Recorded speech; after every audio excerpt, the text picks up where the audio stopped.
Welcome to this explainer. Today, we are going to completely demystify the abstract mechanics of macroeconomics. We're going to figure out exactly how money flows through a national economy, and to do that, we'll be looking closely at some huge concepts: the multiplier effect, aggregate demand, and the really delicate balance of national income. I know sometimes the economy can feel like this massive, invisible machine, but stick with me, because by the end of our time together, you are going to see exactly how all these gears turn. Okay, let's quickly breeze through today's agenda. We're going to cover 5 logical steps: the economic ripple effect, drivers of aggregate demand, the urge to spend, finding national income equilibrium, and finally, inflationary and deflationary gaps. Starting right off with Section 1, the economic ripple effect, and how initial injections of cash multiply through an economy. To really wrap our heads around macroeconomic flow, we first need to look at what happens when a single stone is dropped into an economic pond. Think back to the tragic devastation of Hurricane Maria in Puerto Rico in 2017. The island obviously needed serious restoration. So, by 2019, as things were slowly improving and the power grid was getting restored, the island's firm spent $160 million on investment. That was actually a massive jump, a rise of $110 million from the year before. And right there, that's our stone dropping into the pond. It was a highly targeted injection of capital meant to rebuild infrastructure and create capital goods.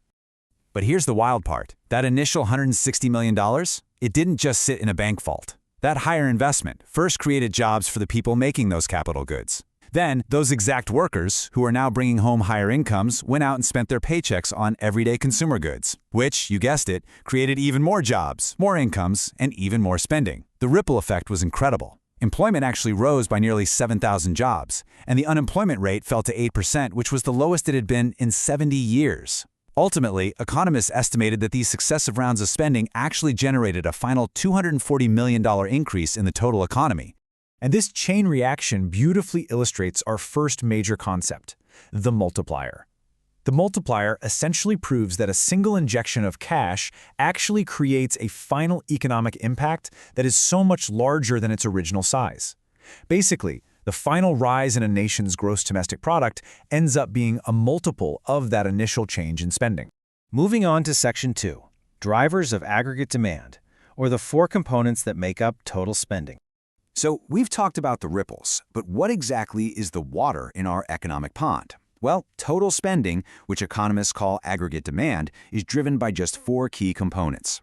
First up, we've got C, for consumption by everyday households like yours and mine. Then there's I for investment by firms. Next is G for government spending, and finally, X minus M, which is net exports. That just means taking the total value of exports sold abroad and subtracting the imports we buy from other countries. Add all those up and you've got the whole shebang, the total aggregate expenditure of a nation. But to truly understand these drivers, we absolutely have to contrast 2 very different types of spending going on within those components.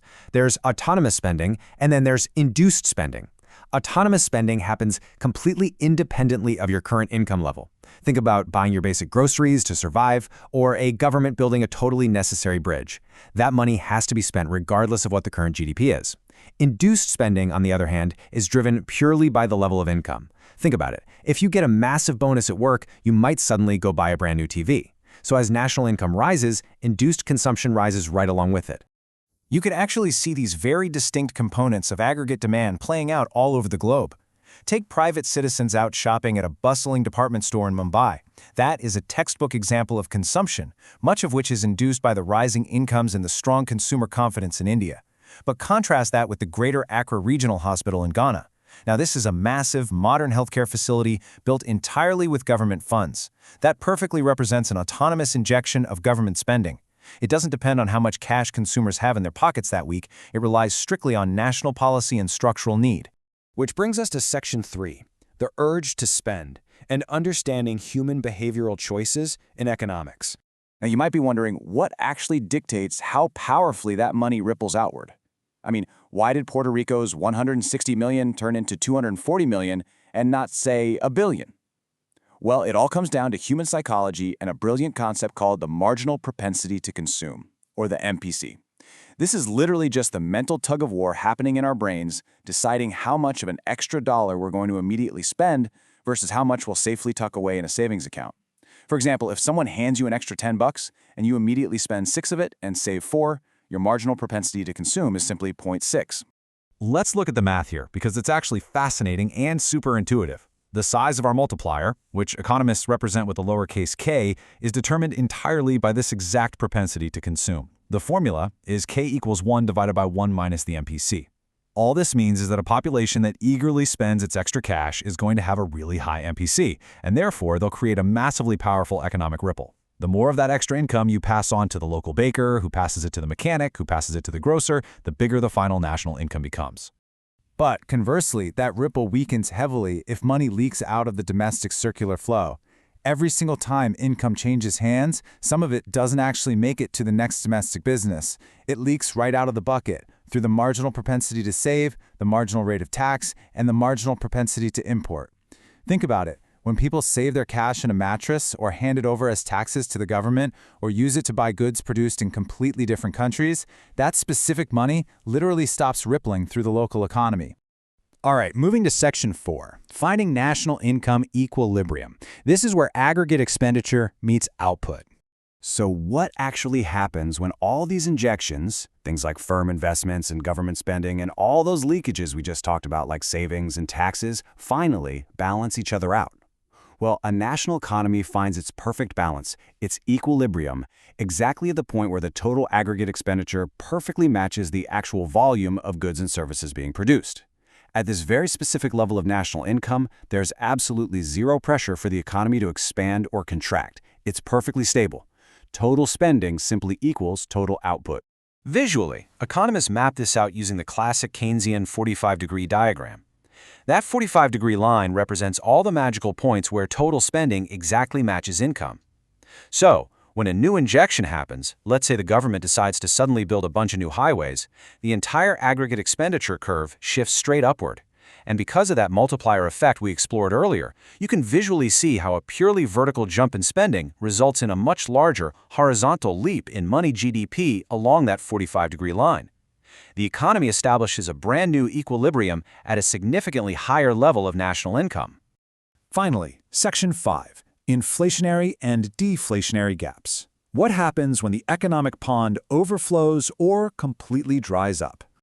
Now that 45-degree model looks super neat and tidy on paper, but here's where things get genuinely dangerous in the real world. What if that nice equilibrium point doesn't actually align with a country's realistic ability to produce things? Because let's face it, economies really operate at full 100% employment. If total spending exceeds the maximum potential output a country has, meaning there just aren't enough physical workers or resources to meet everyone's demand, the pond overflows. This creates an inflationary gap, where instead of producing more goods, the prices of existing goods just skyrocket. On the flip side, a severe lack of total spending creates a deflationary gap. This is when the expenditure falls way short of what the economy is actually capable of producing. It leaves the pond totally dried up, filled with idle resources, closed down factories, and cripplingly high unemployment. And these definitely aren't just textbook theories. We can see their prolonged effects in major global economies. Just take a look at Japan. Despite the outward hustle and bustle you might see in a city like Tokyo, Japan actually experienced a remarkably severe and long-lasting deflationary gap.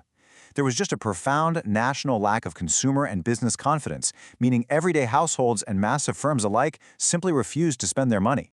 Because of that persistent, deep-seated hesitation to spend, Japan's average economic growth rate practically flatlined. It sat at an incredibly sluggish 0.8% between 1997 and 2019. In 4 of those years, the entire economy actually experienced a fall in GDP. The Japanese government and central bank tried a huge range of policy tools to encourage spending, but many of them completely failed to overcome that severe lack of confidence. It perfectly and tragically shows the devastating reality of a dried-up aggregate demand. So you might be asking, what's the ultimate fix, according to economic theory? Well, Keynesian economics strongly argues that to escape a severe deflationary trap like that, the government itself basically has to become the stone dropping into the pond. If private households and firms refuse to spend, the government has to step up with a massive injection. They need to aggressively borrow and spend money on huge public projects just to manually force that aggregate expenditure line upwards. They have to rely on the multiplier effect to kickstart the engine and force the economy back to full employment. Managing this economic circular flow is a constant, incredibly high-stakes balancing act for policymakers all around the globe. Too much spending leads to rampant inflation, but too little leads to terrible unemployment and stagnation. So, knowing all of this, I want to leave you with this really provocative thought straight from our source material to ponder today. If you were forced to choose the lesser of two evils for your own daily life and economic stability, which gap would you prefer your country to face? An inflationary one or a deflationary one? Thanks so much for joining me on this explainer, and keep questioning the mechanics of the world around you.